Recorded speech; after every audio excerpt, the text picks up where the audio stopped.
সামান্য দুষ্টুমি করেছিল ছেলে, আর সেই দুষ্টুমি করার শাস্তি কি জানেন? গলায় ওড়না জড়িয়ে ফাঁস লাগিয়ে খুন ছেলেকে। 8 বছরের ছেলে দুষ্টুমি করায় বিরক্ত মা রেগে শ্বাসরোধ করে ছেলেকে খুন। ছেলেকে খুনের পর থানায় আত্মসমর্পণ মায়ের। সরাসরি চলে যাব, অর্পণ রয়েছে আমার সঙ্গে, অর্পণের সঙ্গে কথা বলবো। অর্পণ, শুধুমাত্র রাগের বশেই এই খুন, দুষ্টুমি করার জন্যই এই খুন, নাকি এর পেছনে অন্য কোনো কারণ রয়েছে? দেখো, এখানেই প্রশ্ন যে শুধুমাত্র রাগের জন্যই কি এই খুন, না এর পিছনে অন্য কোনো কারণ রয়েছে, সেটাই এখন তদন্তকারী অফিসারদের ভাবাচ্ছে।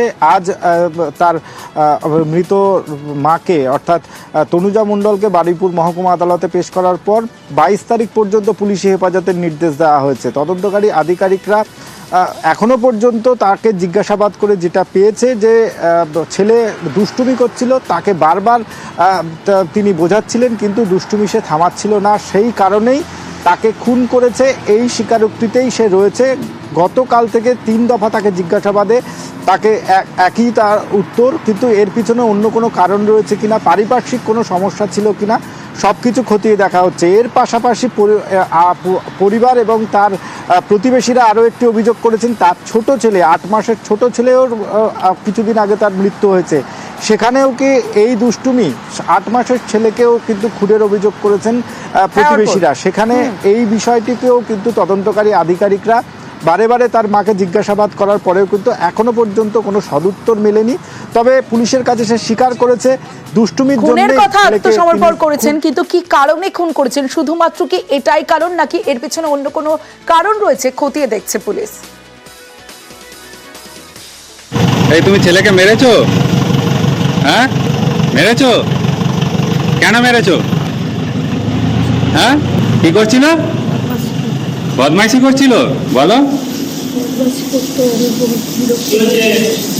তোমাকে বিরক্ত করছিল বলে? দুয়ারে রিপোর্টারে এবার চলে যাব খড়দায়। একটা সিসি ক্যামেরা ফুটেজ দেখাবো আপনাদের। নাবালক অপহরণ, খড়দায় নাবালক অপহরণে 2 মহিলা। যে সিসি ক্যামেরা ফুটেজ আমরা দেখছি, নাবালক আগে আগে হাঁটছে, পিছনে 2 মহিলা হেঁটে যাচ্ছেন। কিছুক্ষণ পর আর তাদের 3 জনের কারোরই খোঁজ নেই। সিসি ক্যামেরার ফুটেজে 2 মহিলার সঙ্গে কথা বলতেও দেখা যায় নাবালককে। হেঁটে যাওয়ার ছবি, সিসি ক্যামেরা। বাড়ি ফিরে ছেলেকে দেখতে না পেয়ে খোঁজ শুরু মায়ের। সরাসরি চলে যাব, আমার সঙ্গে সুবীর রয়েছে, সুবীরের সঙ্গে কথা বলবো। সুবীর, যে বিষয়টা জানতে চাইবো, অনেকটা ঘন্টা পেরিয়ে গেছে, এখনো পর্যন্ত ছেলের খোঁজ পেলেন না, কি আপডেট, তদন্তে কি উঠে আসছে এখনো পর্যন্ত?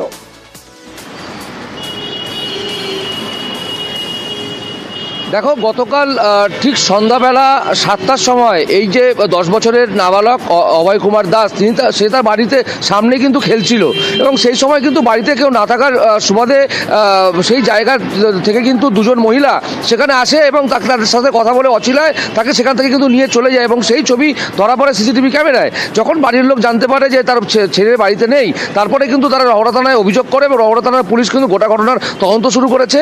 এবং যেই সিসিটিভি ফুটেজে দেখা যাচ্ছে যে 2 জন মহিলা এই নাবালককে নিয়ে যাচ্ছে, একটা সময় গিয়ে দেখা যাচ্ছে যে আর কিন্তু কোনো রকম তাদেরকে কোনো জায়গাতে দেখা যাচ্ছে না। সেই জায়গা থেকে দাঁড়িয়ে কিন্তু বিভিন্ন জায়গায় পুলিশ তল্লাশি শুরু করেছে, বিভিন্ন জায়গায় বিভিন্ন জেলার যে থানাগুলো রয়েছে সেখানে কিন্তু এই নাবালকের ছবি দিয়েছে রহড়া থানার পুলিশের পক্ষ থেকে। এবং এখনো পর্যন্ত 26 ঘন্টা কেটে যাওয়ার পরেও এখনো পর্যন্ত নাবালককে কিন্তু রহড়া থানা পুলিশ গ্রেপ্তার করতে পারেনি। চরম উৎকণ্ঠায় রয়েছে পরিবার সহ গোটা এলাকার মানুষজন। অর্থাৎ এখনো পর্যন্ত নাবালককে উদ্ধার করা সম্ভব হয়নি, ওই 2 মহিলার খোঁজও এখনো পর্যন্ত পায়নি পুলিশ। 2রা জানুয়ারি মালদায় খুন হন কাউন্সিলর দুলাল সরকার, আর সেই খুনে, মালদার তৃণমূল নেতা খুনে আটক আরো এক শুটার। কাউন্সিলর দুলাল সরকার খুনে আটক শুটার মোহাম্মদ আসরার। মোহাম্মদ আসরার বিহারের পূর্ণিয়া জেলার বাসিন্দা।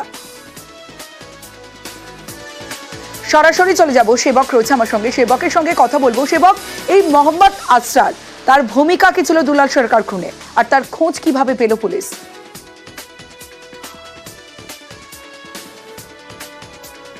দেখো, আমরা জেনেছিলাম প্রথম থেকে, প্রত্যক্ষদর্শী থেকে তদন্তকারী পুলিশ আধিকারিক তারা বলেছিলেন যে একটি বাইকে 4 জন এসেছিল, যারা এই দুলাল সরকারকে নিকেশ করার যে অপারেশন তাতে মুখ্য ভূমিকা নিয়েছিল।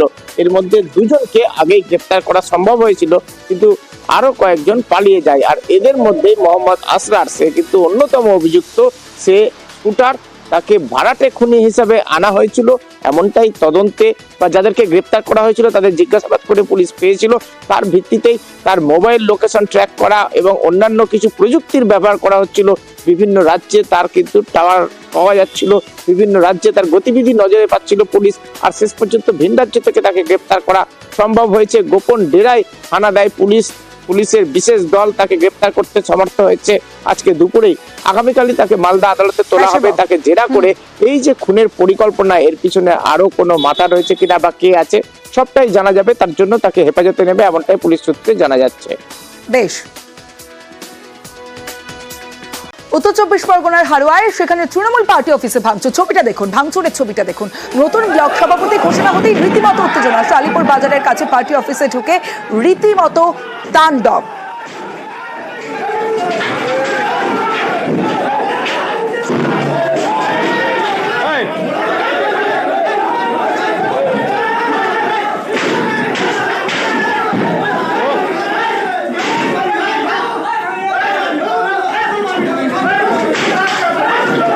জিয়াউল রয়েছে আমার সঙ্গে। জিয়াউল, দ্বন্দ্বটা ঠিক কোথায়, কেন এই রকম পরিস্থিতি তৈরি হলো? দেখো, গন্ডগোলের সূত্রপাত হচ্ছে আজকের মিনাখা বিধানসভা একটি এমএলএ কাপ ছিল। সেখানে জেলার একাধিক মন্ত্রী এমএলএ রা তারা উপস্থিত ছিলেন এবং সেখানেই বসিরহাটের যিনি পর্যবেক্ষক অর্থাৎ সুজিত বসু তিনি সেখানে ঘোষণা করেন হাড়োয়া ব্লক 2 এর যিনি ব্লক সভাপতি সিরাজুল ইসলাম। অর্থাৎ এই নাম ঘোষণার পরই যেটা অভিযোগ, শালিপুর গ্রাম পঞ্চায়েতের যিনি যে পার্টি অফিস রয়েছে সেই পার্টি অফিসে, শাসক দলেরই পার্টি অফিস, সেই পার্টি অফিসে অতর্কিত হামলা চালায় বেশ কয়েকজন দুষ্কৃতী, এমনটাই অভিযোগ করা হচ্ছে। এবং যারা হামলা, যে পার্টি অফিসে হামলা করা হয় সেই হামলা ওখানে হচ্ছে সেই পার্টি অফিসে বেশ কয়েকজন কর্মীরা বসেছিলেন এবং এর আগে যে ব্লক সভাপতি তার অনুগামীরাই বসেছিলেন। তখন সিরাজুল ইসলামের লোকজন গিয়ে সেখানে অতর্কিত হামলা চালায় এমনটা অভিযোগ করা হচ্ছে। কিন্তু অন্যদিকে সিরাজুল পক্ষের লোকজনের যারা দাবি তারা কোনো হামলা করেনি, তারা জানতেন না, কিন্তু কে হামলা করেছে সেটাও তিনি জানতেন না। এই ঘটনা এখনো পর্যন্ত 7 থেকে 8 জন আহত হয়েছেন। ঘটনাস্থলে পুলিশ গেছেন, ইতিমধ্যেই উভয় পক্ষ থানায় মৌখিকভাবে জানিয়েছেন। কিন্তু যেভাবে উত্তেজনা ছড়ায় পার্টি অফিসে হামলা, ফলে ইতিমধ্যেই এলাকায় একটা চাপা উত্তেজনা সৃষ্টি হয়েছে। তমশ্রী। বেশ জিয়াউল।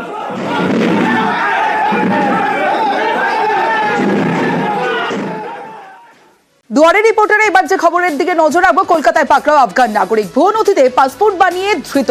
ভবানীপুর থানার পুলিশের জলে আফগান নাগরিক সৈয়দ আকবর খানকে পাকড়াও পুলিশের। ঠিক কি ইনফরমেশন রয়েছে সরাসরি চলে যাব, অমিত সরকার রয়েছে আমার সঙ্গে।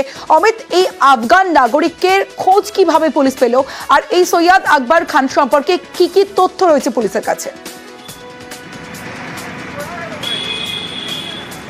এখনো পর্যন্ত পুলিশ যে সমস্ত তথ্য হাতে পেয়েছে তদন্ত করতে গিয়ে দেখা যাচ্ছে 2019 সালে দিল্লি থেকে কলকাতায় এসেছেন এই আফগান নাগরিক সৈয়দ আকবর খান এবং সম্প্রতি তিনি যে সিকিউরিটি কন্ট্রোল অর্গানাইজেশন রয়েছে, অর্থাৎ যেখানে পাসপোর্ট সেকশন যেখানে রয়েছে, যেখানে কলকাতা পুলিশের পাসপোর্ট ভেরিফিকেশন হয়ে থাকে, সেখানে তার পাসপোর্টের জন্য তিনি ভারতীয় পাসপোর্টে আবেদন করছেন, তার ভেরিফিকেশনের জন্য সেখানে গিয়েছিলেন।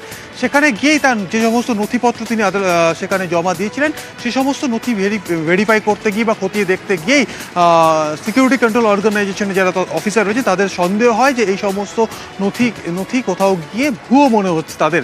এরপরই তারা সে সমস্ত খোঁজ খবর করেন এবং এরপরই ভবানীপুর থানা তারা অভিযোগ দায়ের করে। সেই অভিযোগের ভিত্তিতে আকবর খানকে কিন্তু গ্রেপ্তার করা হয়েছে। তিনি এই মুহূর্তে পুলিশ হেফাজতে রয়েছে। তবে যে সমস্ত নথি তার কাছ থেকে বাজেয়াপ্ত করা হয়েছে পুলিশের তরফে, তার মধ্যে রয়েছে হচ্ছে কলকাতা পুরসভা থেকে বার করা বা কলকাতা পুরসভার থেকে পাওয়া তার হচ্ছে বার্থ সার্টিফিকেট। সেই বার্থ সার্টিফিকেট দেখিয়ে সে আধার কার্ড এবং ভোটার কার্ড সমস্ত কিছু সে তৈরি করে ফেলেছে। সেক্ষেত্রে আদালতেও কার্যত প্রশ্নের মুখে পড়তে হয়েছে তদন্তকারী আধিকারিকদের যে এই সমস্ত নথি সে কিভাবে তৈরি করলেন বা এই আকবর কিভাবে তৈরি করলেন বা কোথা থেকে পেলেন, সেইগুলো কিন্তু তদন্ত করে আদালতকে জানাতে হবে। সেক্ষেত্রে কলকাতা পুরসভার যে বার্থ সার্টিফিকেট ইস্যু হয়েছিল সেই বার্থ সার্টিফিকেট কবে ইস্যু হয়েছিল, সেক্ষেত্রে সেই সমস্ত বিষয়ে তথ্য খতিয়ে দেখছে পুলিশ। ধন্যবাদ অমিত।